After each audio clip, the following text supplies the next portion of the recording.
كما صليت على إبراهيم وعلى آل إبراهيم إنك حميد مجيد.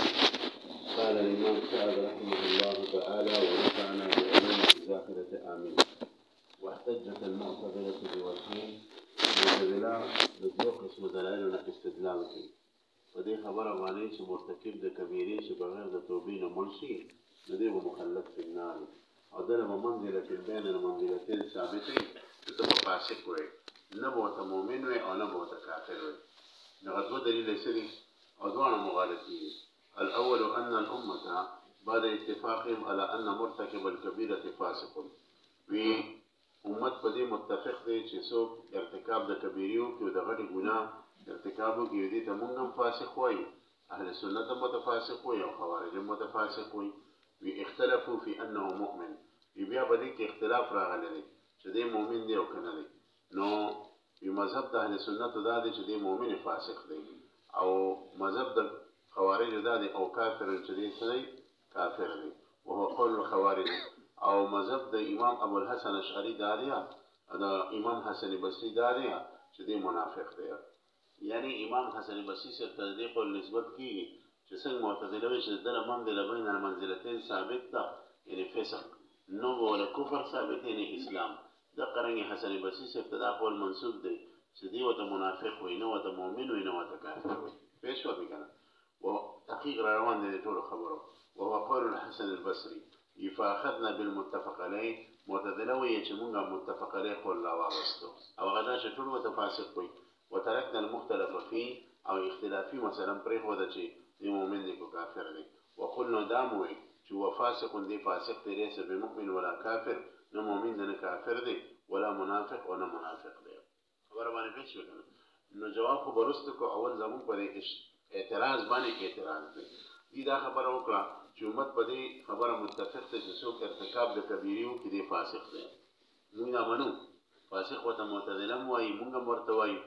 آية فكما معناه شو تمون فاسق وي فأغا معناه وتمعتزلة فاسق ويا لا لا سندا معتزلة وتفاسق بدي معناه ويا شدي بالكل الإسلام نوته أو مو وتفاسق بدي معناه وي شدي مؤمن ده جنانغار ده ناوله استاذ خبره شو مرتكب ده كبيري ارتكابه كيا نده فاسق تول وي نتو وتبيوم معناه فاسق وي مو وتببل معناه فاسق وي أصل خدماني خبر لك غورا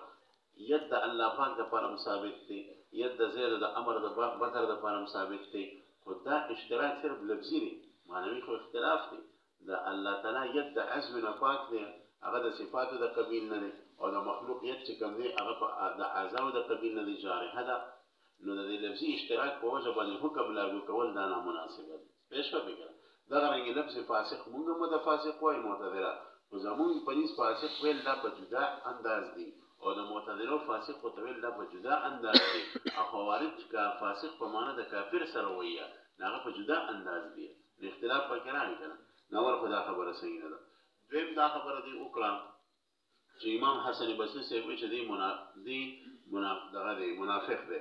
نه به مؤمن نه به کافر بلکې منافق وي. ټیک دا حسن بصری دا قول کړو خو به د دې رجوع کړی دا چنانچه د رجوع محققین لیکلی دا چې د اهل سنت والجماعت قول ته واپس د رجوع کړی دا چې کوم سړی مرتکب د کبیرې شنه دی به مؤمن وي او فاسق به خو د ایمان نه د فسق په وجه باندې نشي ایستلی. خبره باندې پېښ وکړه نو سوال کله تی ووالی شو کنه اوس تبتدانی صرف جواب تراشه وی والجواب ان هذا احداث للقول المخالف لما اجمع عليه السلف من عدم المنزله بين المنزلتين. شتا یو بدعي قول کړي یو مبتدی قول کړي دې خبرې چې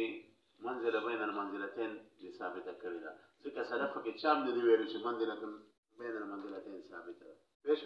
نو چې سلف کې چام دا خبره نه کړي نو تا بعد زمانه سلف دا قول مبتدی ایجاد کړی دی او د دې اعتبار نشته. نه پیغمبر علیه السلام منزله بین المنزلتين قول کړی نه صحابه کړی نه د دې دوایش ته په هغه دور کې خیر القرون کې نو ول استاد قول ومنه دا قول په خپل قول مبتدی دی فيكون باطلا بس دا باطل لچلو.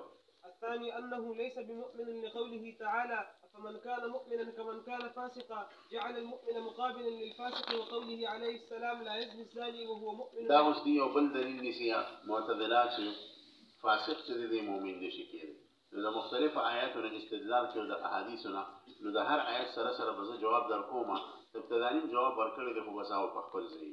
الثاني انه ليس بمؤمن دویم دلیل دا چې مرتکب د کبیرې مؤمن نشي پاتې کېدی دی به فاسقي او د ایمان نه به وځي لقوله تعالی ځکه الله عز وجل فرمایي افمن كان مؤمنا ایا هغه کس چې مؤمن وي کېدی شي که من د هغه چا په شان کان فاسقا چې فاسق وي وګوره دلته تقابل راوسته د فاسق او د مؤمن په منځ کې قسیم یې جوړ کړو او یو قسیم په بل قسیم کې نشي داخلېدی نو چې فاسق شو مؤمن نشي کېدی او چې مؤمن شو هغه فاسق نشي کېدی نو د دې جواب دا دی چې د فسق مختلفې مرتبې دي اصل کې فسق د فواسقي نه وته دی فواسقه دا یو مږه ده پوه شوې او د دې مږې مختلفې سوري چې دا پیشو ورپسې شي نو په هغه یو سوله دننه وځي په بله کې وځي یا ورپسې نولی شي نو په بله چې روځي نو هغه له دوکه ورکړي په بله ننوځي نو دا دوکه ورکوي پوه شوې که نه نو فاسق تم فاسق ځکه وایي چې دی دوکې ورکولو کوشش کوي شریعت لا خدای لا ځکه ورته فاسق وایي پوه شوې دویمه معنا علما فرمایي چې فسق په معنا د خروج سره راځي فسقت الرتبه چې دا غوټۍ د خپل پاڼو نه راووته دا غوټۍ چې کله ظاهره شي ګل ته جوړېږي په دغه وخت کې لفظ د فسقت استعمالېږي نو فسقت په معنا د خروج سره راځي نو دا سړي ته فاسق ځکه وایي چې دی اطاعت د الله پاک نه وځي پوه شوې که نه او د اطاعت د الله پاک نه د وتلو مختلفې درجات دي یو درجه دا ده چې بالکل د اسلام ونه مني د اسلام اطاعت نه منکر شي دا د فسق اعلی درجه ده دا کس کافر شو یو د اطاعت دا درجه ده چې د کسل په وجه د سستۍ په وجه مثلا لمونځ پرېښوده وه یا د زنا ارتکاب د شهوت د غلبې په وجه وکړو یا د انفي د اهمیت په وجه د چا قتل وکړو نو دا د اسلام نه نه وته د اسلام انکار یې نه کړی جحود یې نه کړی خو د هغه غلبې د شهوت په وجه د انفي د اهمیت په وجه د ګناه ارتکاب کړي دا د فسق درجه ده لانه خرج عن طاعة الله خو دا د هغې درجې نه ښکته درجه ده چې کوم په دې معنا کې دی چې خرج عن طاعة الاسلام نو د فسق اعلی درجه کفر دی نه دلته چې د فاسق ویلی دی دا په معنا هغه اعلی درجه کې ویلی چې څوک دی کافر دی نو ځکه دا قسیم د مؤمن جوړ کړی دی خلاصه دا شو چې د دې آیت د هغوی استدلال ځکه نه دی صحیح چې فسق په عامه معنا کې نه دی بلکې د فسق هغه غټ فرد مراد دی او غټ فرد یې څه شی دی شرک کول دي او کفر کول دي پوه شوه خبر باندې نو دې نه هغو استدلال صحیح نه دی علی کل حال نو ځکه په متقابل کې راوستي دی فمن کان مؤمنا کمن کان فاسقا وګوره جعل المؤمن مقابلا للفاسق معتدلي وي چې وګوره الله پاک مؤمن د مقابل د فاسق ګرځولی دی موږ وایو دلته فاسق په معنا د کافر سره دی وقول علیه السلام بل دلیل د دې خبرې چې کله یو کس ارتکاب د کبیرې کوي دی فاسق شو دی ایمان نه ووته دا حدیث دی چې لا یزني زاني وهو مؤمن پیغمبر علیه السلام فرمایي زاني زنا نه کوي مګر په دې حال کې چې دی مؤمن پاتې شي یعنې که دی زنا کوي د زنا په وخت کې دی مؤمن نه وي دی مؤمن نه وي نو چې مؤمن نه یې نو معلومه شوه چې د ګناه په وخت کې چې کوم دی فاسق دی او مؤمن نه دی خبره باندې پوه شوې که نه نو د دې نه مونږ دوه جواب ورکوو یو جواب علی سبیل تسلیم دی اصل علی سبیل تسلیم جواب خو دا دی چې پیغمبر علیه السلام بالکل فرمایي چې زاني کله زنا کوي دی مؤمن نه خو دا خو پکې نشته چې وروسته مؤمن نه د زنا نه پس واپس مؤمن شي او تاسو خو وایئ چې مستمر وي او بغیر د توبې نه واپس مؤمن شي او تاسو خو بیا وایئ چې مستمر وي په فسق سره د فسق نه به اول هغه وخت ایمان ته راوځي چې توبه وباسي او دا حدیث وایي چې زاني کله زنا کوي دی مؤمن نه وي چې زنا کله ختمه کړي نو الرډي دی په خپله مؤمن شي خبره باندې پوه شوې که نه د توبې نه بغیر مؤمن شوه نو دا خو د معتدلو عقیده نه ده چې کله فاسق فسق وکړي او بیا د ګناه نه فارغ شي د توبې نه بغیر بیا مؤمن شي دا خو د هغو عقیده نه ده نو دې حدیث ته د معتدلو د سره استدلال نه صحیح کېږي دا د هغو خلاف هم دلیل دی خبره باندې پوه شوې که نه دویمه توجیه د دې حدیث دا ده چې ګوره دلته ذکر د سبب د مراد ته مسبب دی پوه شوه ذکر د سبب دی مراد ته مسبب دی یعنی دا ایمان سبب د حیا دی پوه شو او حیا ولا مسبب ده تاسو اورئ که نه نو دلته ذکر د ایمان د سبب کړی مراد ته څه شی ده حیا ده او حدیث کې مراد دی چې د ایمان د اویاو نه زیاتې څانګې دي یا د شپېتو نه زیاتې څانګې دي او یو جامع څانګې حیا ده چې کله په بنده کې حیا دي د ګناهونو نه بچي او چې حیا پکې نه دي ګناهونه کوي نو دلته ذکر د ایمان یې کړی دی خو مراد ته هغه اهمه څانګه ده چې څه شی دی حیا ده نو خلاصه دا شوه چې دې حدیث معنا ده لا یزني زاني چې کله زنا کوي او هو مؤمن دی حیا والا نشي پاتې کېدی دی به بالکل حیا غورځي بې حیا به جوړېږي نو هله به د زنا ارتکاب کوي نو دې توجیه په وجه باندې د معتدلو د سره استدلال په دې حدیث کې پاتې نه شي خبره باندې پوه شوې که نه دوه توجیه شوې درېیمه توجیه دا ده لا يزني زاني وهو مؤمن كامل چې کله دې زنا کې د زنا په حالت کې مؤمن وي خو ناقص وي مؤمن کامل نشي پاتې کېږي پېښ وي نو موږ هم وایو چې کله انسان ګناه کوي نو دې مؤمن خو کمزوري مؤمن کامل نه نو دا درې متوجه شو دي حدیثه لهذا دغه استدلال کې صحیح نه دی هغه په خبره باندې پوهیږي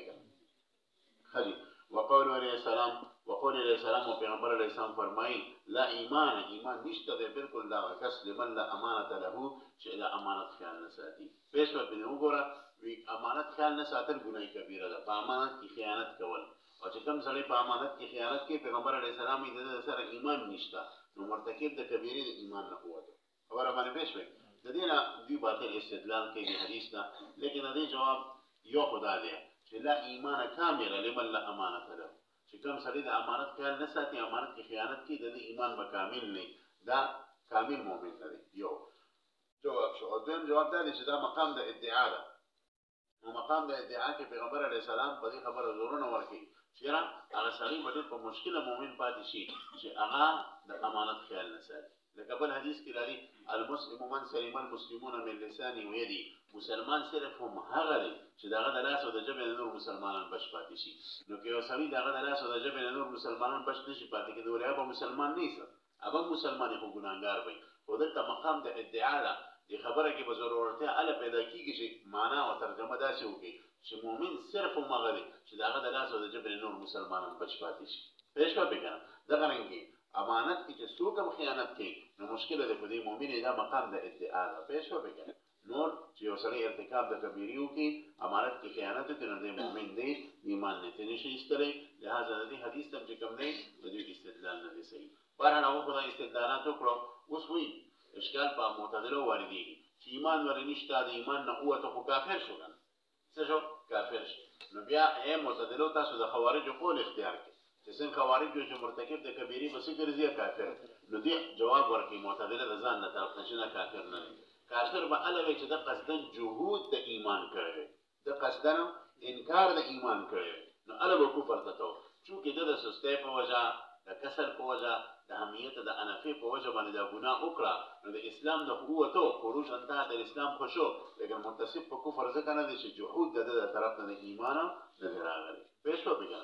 ولا کافر نه دي لما تواترت من ان الامه كانوا لا يقتلونه ځکه دا خبر متواتر دی چې مرتکب د کبیره لا مسلمانان نه قتل کوي ولا یجرون علیه احکام المرتدین او مرتکب د کبیره باندې د مرتدین احکام نه جاری کوي ويدفنونه في مقابر المسلمین او د مسلمانانو په مقبره کې خخیه پېښه به نو دا د معتزله جواب ورکو چاته جواب ورکو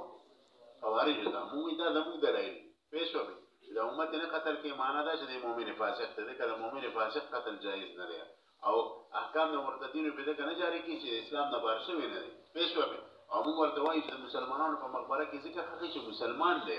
اگر چې مرتکب د کبیره لکه خبره پېښ کړم بهرحال والجواب ان المراد بالفاسق بالعمده خبرې کړي چې ما ته وکړه هم د تفصیل سره د اجماع سره والجواب ان المراد بالفاسق في الايه هو الكافر جواب دا چې مراد په فاسق سره په آیات کریمه کې کافر دی فإن الكفر من اعظم الفسوق ځکه کفر د اعظم الفسوق نه دی او د فسق اعلی درجه کفر دی والحديث وارد او هر چې لا یزني زانی دا حدیث دی نو حدیث وارد په سبیل د تغلیظ او د مبالغه په زجر عن المعاصی زور ورتیا سره پیغمبر علیه السلام حدیث وی چې خلق د دې ګناهونو نه مونږ شي او مرتکب چې یو کس زنا کوي نو دې د وجدي د ایمان نه د کنوزي بدلیل الآیات والاحاديث الداله على ان الفاسق مؤمن ودا تعبیرونه په دې حدیث کې موږ ځکه کړو د قرآن په آیات کې ځکه چې آیاتونه او احادیث دال په خبره چې فاسق به مؤمن فاسق به ایمان نه وباسي حتی قال علیه السلام چنانچه یو بل حدیث کې راځي چې پیغمبر علیه الصلاۃ والسلام او فرمایي چې کوم کس لا اله الا الله وي نه به جنت ته داخلي یا بازار من قال لا اله الا الله دخل الجنه ابو ذر غفاری سے ورته و ان زنا و ان سرق پیغمبر علیه السلام ورته و ان زنا و ان سرق دی بیا په تعجب سره تاسو کې و ان زنا و ان سرق پیغمبر علیه السلام بیا جواب کوي و ان زنا و ان سرق دی بیا په تعجب کوي و ان زنا و ان سرق کله سړي زنا کې سرقه کې بیا مؤمنی پیغمبر علیه السلام نور زور نه ور کوي و ان زنا و ان سرق على رغم انف ابي ذر دا ابو ذر دا اگر کو نه غواړي بیا هم دې مسلمان یې ګرځي دا سړي زنا او سرقه کوي مطلب دا چې د نفس ایمان د ګناه کبیره په وجه باندې نشي لکه په خبره باندې پوه شو تاسو نو ګورئ ورته دا وایي حتى قال عليه السلام لأبي ذر رضي الله عنه لما بلغ في السؤال وإن زنى وإن سرق على رغم أنف أبي ذر واحتجت الخوارج بالنصوص الظاهرة دغرنګ بل طرف ته خوارجم استدلالات د بعض نصوصونه کړي دي پوه شوې او هغه استدلالات په دې باندې بنا دي چې مرتکب د کبیره بډار د کفر کندې ته پریوزي بلکې بعضې پکې خودونه مبالغه او غلو کوي چې مرتکب د صغیرین د ایمان نه ووت او کافر شي پوه شوې مطلب دا چې یو د زړي زوی په دنیا کې نشته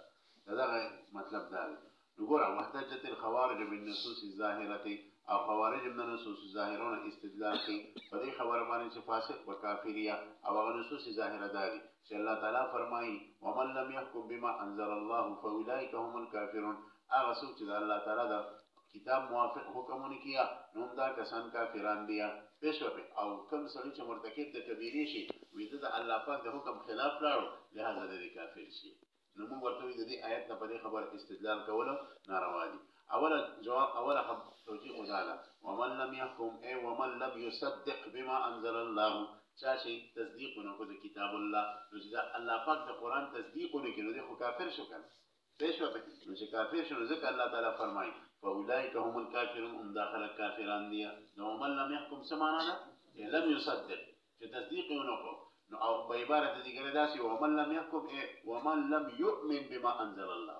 تصدیق او ایمان خو یو شی دی چې ایمان وروړل په قران باندې نو فاولئک هم الكافرون دا بسیا کافران دي پېښو یو توجیه دیمه توجیه دا ومن لم يحكم بما انزل الله یو سړي د الله تعالی په نازل شوه حکم باندې عمل اونکو دا غیس پکاوي وکړ استهانه ورپسې وکړه نو دی کافر شو او دا موږ مخکې ویلي دي چې کوم سړي د یو شاعر الله سپکاوي وکړي سپکته وګوري دی په دې باندې چې ګرځي کافر یوسي خبره باندې پېښ وکړه نو دای دویمه توجیه او دریمه توجیه دا چې دا آیات د خپل مورث سره خاص دی ځکه يهودو لبا چې کله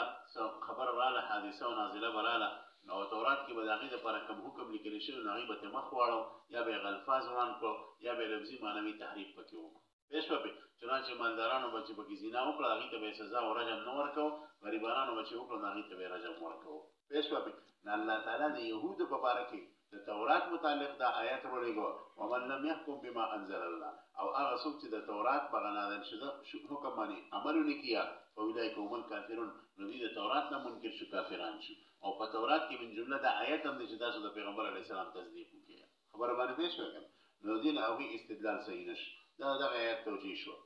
دویم دلیل چې معتدله ته دلیل نیسي هغه دا آیت دی وایي ومن کفر بعد ذلک فاولئک هم الفاسقون او هغه چې د دې نه پس کفر وکړي ومن کفر بعد ذلک هغه خلک چې د دې نه پس کفر وکړي همدغه کسان فاسقان دي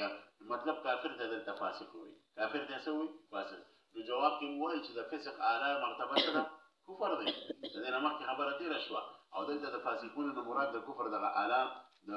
مرتبه د فسق اعلی مرتبه ده چې دغه کافران لهذا دې آیت هم د خوارجو استدلال غلط شو وكقول عیسی علیه السلام من ترک الصلاة متعمدا فقد کفر چا چې د قصد مونځ پرېښودل په تحقیق سره د کفر وکړه نو د دې حدیث ته هغوی استدلال کوي چې وګوره مونځ یې قصدن پرېښود دی کافر شو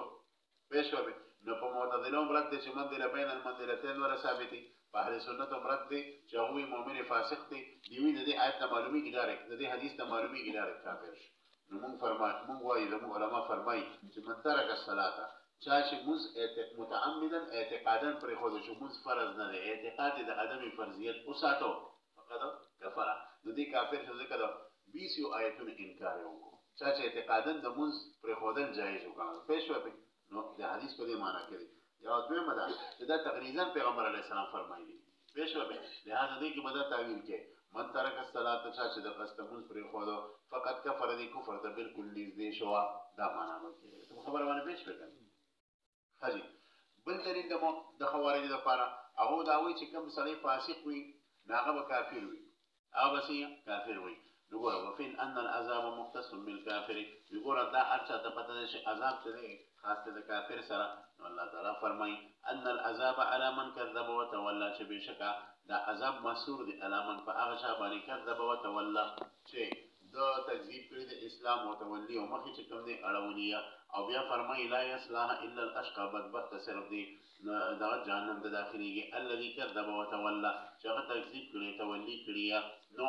چې عذاب د کافر سره خاص شو ودا تاسو موي چې مرتکب د کبیره شو اهل سنت موي او بغیر د توبې نه مړ شو دی به جهنم ته ځي کنه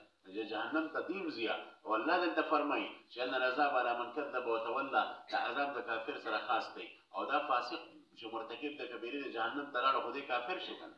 چې الله پاک فرمایي چې عذاب خاص دی د چا سره د کافر سره نو دې جواب دی چې اصل کې دې آیت په معنا ځان کوي کې ان العذاب الكامل على من كذب وتولى کامل عذاب په کافرانو باندې هر شي مرتکب د کبیره شو فاسق شو دی به جهنم ته ځي او د باندې به عذاب کامل نیویا د کافر د درجه نه بکته د درجه ول عذاب چې داغي په نسبت عذاب ناقص دی هغه عذاب دی دا خبره باندې کویږي دا غنګي ورپسې د بل آیت نه هو استدلال کوي وی وګوره ان الخزي اليوم والسوء على الكافرين بشك رسوایی پنن رزبانی والسوء او تبعی او بدبختی على الكافرين فكافرانو باندې دا پېښوي او تاسو مو چې فاسق په جهنم ته ځي چې فاسق جهنم ته ځي او رسوایی سره په فاسق جهنم ته ځي دلته الله وی ان الخزي اليوم والسوء على الكافرين کافرانو سره خاص دي او مرتکب د کبیره کافر شو کنه پېښوي نو موږ جواب کوي چې ګورا ان الخزي الكامل والسوء الكامل على الكافرين الخزي كامل ولا كافر سره خاص او سوء كامل ولا كافر سره خاص هر چې نفسي خزي ده هر چې نفسي سوء ده نو دا په فاسق مؤمن فاسق باندې مراد شي نو دې آیت هم دا خوارج استدلال غلط شو لکه په خبره باندې پېښ وکړ وګوره الى غیر ذلك والجواب دا دی دغه بر آیت نو ما خو د تفصیلی جواب در خو دې بلند راځوي دی وی انها متروکه الظاهر یا ساته دې ګورې دې آیتونو ظاهر متروک دي مؤول له ولی بل طرف ته نصوص قاطع په دې باندې دلالت کوي چې مرتکب د کبیره بسیا مؤمن وي نو چې کله د دوه نصوص خپل مس کې تعارض راشي یو به کې خامخا اول کې پېښ په کنه نو دا تعبیر په بر نصوص کې مونږ ذکر وکړو والجواب ان متروکه الظاهر للنصوص القاطعه على ان مرتكب الكبيره ليس بكافر چې مرتکب د کبیره به کوم دی کافر نه یا والاجماع المنعقد على ذلك ما مر او اجماع په دې باندې منعقد چې مؤمن هغه مؤمن چې هغه فسق کوي هغه او مرتکب د کبیره چې د مؤمن فاسق کافر بني یا دې د خبره پوره شو په دې باندې څه اجماع ده اوس په دې اجماع لفظ باندې یو اعتراض واردی چې ته اجماع په دې باندې ده چې مرتکب د کبیره به ایمان نه وځي او کافر کیږي بنا نو خوارج چې دې اجماع سره اختلاف کوي پېښوي نو ورته خوارج په کې د کم باغولتي پر پېښوي پرځړو کې یو سوټا نه صحیح کنه دا پښتو متل له پرځړو کې یو سوټا نه صحیح دي پکې نه کنه موږ دې سره اعتبار نه کوو والخوارجو ناشنا لفظ ویلي خطب تدانی چې دی وخت ادبي جوش ته د خوارجو اما ان اخذ عليه الاجماع خوارج خارج دي ګورې دا هغه سنه چې په کوم خبره باندې اجماع د اهل سنت او شوی دا فلا اعتداد بهم الا يعبو بهم دا غي د خبره به سره اعتبار نه وي خبره باندې پېښ وکړي وای کنه بس په ډېر خو دی ونی خوشالي الله دا